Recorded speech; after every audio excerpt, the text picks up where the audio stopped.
Hello everyone, welcome back to my new mini blog. দেখতেই পাচ্ছ আমরা বেরিয়ে পড়েছি। রাত তখন বাজে ওই 2:18 মতন।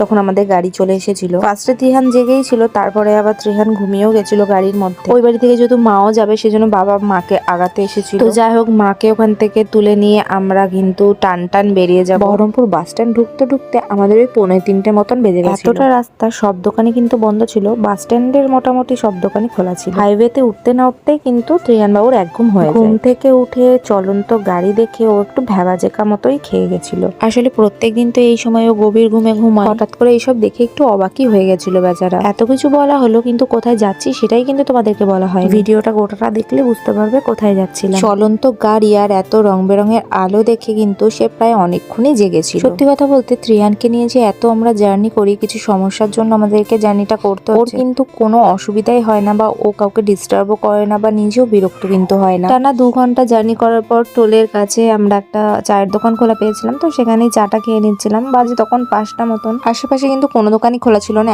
একটা দোকানই খোলা ছিল। 5:30টার মধ্যে কিন্তু আমরা ব্যারাকপুর পৌঁছে গেছিলাম। তোমরা দেখতেই পাচ্ছ ওখানে দিশার যে লাইটিংটা দেখাই যাচ্ছে, ভোরের আলো ঠিকঠাক ভাবে ফুটে গেছে, তোমরা দেখতেই পাচ্ছ। আমরা যখন এখানে এসে পৌঁছালাম তখন কিন্তু কেউই ছিল না, শুধু কয়েকটা সিকিউরিটি গার্ড ছিল। বাজে তখন 6:15 মতন, আর আমাদের টাইমিং ছিল 7:30টার মধ্যে এন্ট্রি করতে হবে। তো ব্যারাকপুরে আমরা একটা মাসিমণির বাড়িতে উঠেছিলাম, কারণ ওখান থেকে আমাদের নার্সিং হোমটা অনেক কাছে ছিল। 10টা 10:30টার মধ্যে কিন্তু আমরা ওটিতে ঢোকার কথা। তোমরা অনেকেই জানতে চেয়েছো আমার আবার কি হলো, তোমাদেরকে অবশ্যই জানাবো নেক্সট ভিডিওতে।